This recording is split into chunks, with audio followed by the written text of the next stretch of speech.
শিক্ষা ও কর্মসংস্থানে অধিকার রক্ষা এবং নেশা ও দুর্নীতির বিরুদ্ধে জোরালো আওয়াজ উঠল খোয়াইয়ে।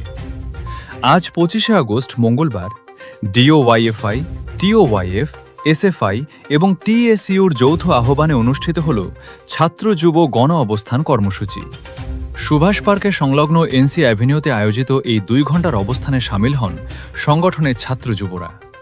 আন্দোলনকারীদের অভিযোগ, বর্তমান সময়ে শিক্ষা ও কর্মসংস্থানের সুযোগ মারাত্মকভাবে বিঘ্নিত হচ্ছে। এর পাশাপাশি যুব সমাজকে গ্রাস করছে নেশার অন্ধকার এবং সর্বত্র মাথাচাড়া দিয়ে উঠেছে দুর্নীতি। এই জ্বলন্ত ইস্যুগুলোর প্রতিবাদেই আজ রাজপথে নেমেছেন তারা।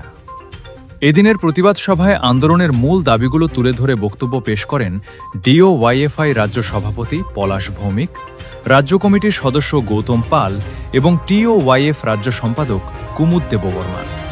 মঞ্চে আরও বক্তব্য রাখেন টিএসইউ নেত্রী মনীষা দেববর্মা, টিওওয়াইএফ বিভাগীয় সম্পাদক করিম দেববর্মা এবং এসএফআই বিভাগীয় সম্পাদক সাগর পাল।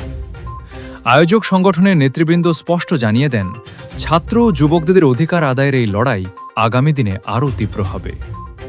সব মিলিয়ে 4 বামপন্থী ছাত্র যুব সংগঠনের এই যৌথ অবস্থান কর্মসূচি আজ খোয়াই শহরের বুকে এক বড় রাজনৈতিক ও সামাজিক বার্তা দিল। ব্যুরো রিপোর্ট, আজকের ত্রিপুরা।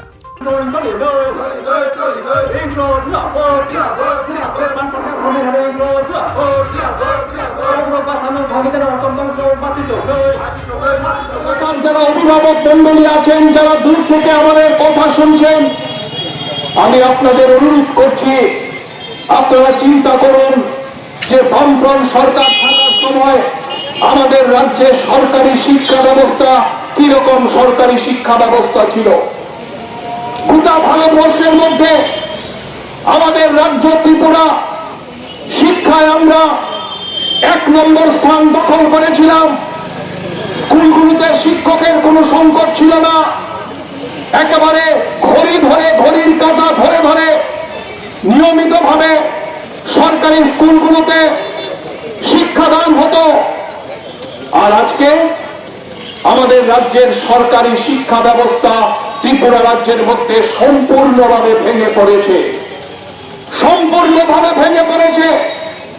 আমার আগে কয়েকজন বক্তা এখানে উল্লেখ করেছেন যে এডিসি এলাকার মধ্যে 345টা স্কুল আছে। এই 345টা স্কুল শুধুমাত্র একজন মাত্র শিক্ষক দিয়ে চলছে। এটা আমার দেওয়া কোনো তথ্য না। বিধানসভার অধিবেশনের মধ্যে সরকার এটা জানাতে বাধ্য হয়েছেন প্রশ্ন উত্তর পর্বের মধ্যে যে এডিসি এলাকায় 345টা স্কুল শুধুমাত্র একজন মাত্র শিক্ষক দিয়ে চলছে। এই হচ্ছে আমাদের ত্রিপুরা রাজ্যের শিক্ষার অবস্থা। বেলা 2টা 3টার পর সরকারি স্কুলগুলোতে আর কোনো পড়াশোনা হয় না।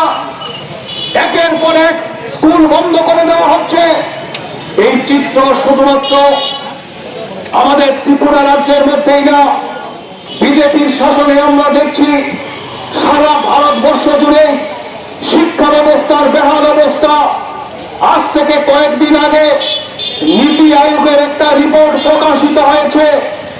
সেই নীতি আয়োগের রিপোর্ট অনুযায়ী গত 10 বছরে ভারতবর্ষে 94,000 সরকারি স্কুল, এই 94,000 সরকারি স্কুল বিজেপির জমানায় গোটা ভারতবর্ষে বন্ধ হয়ে গেছে।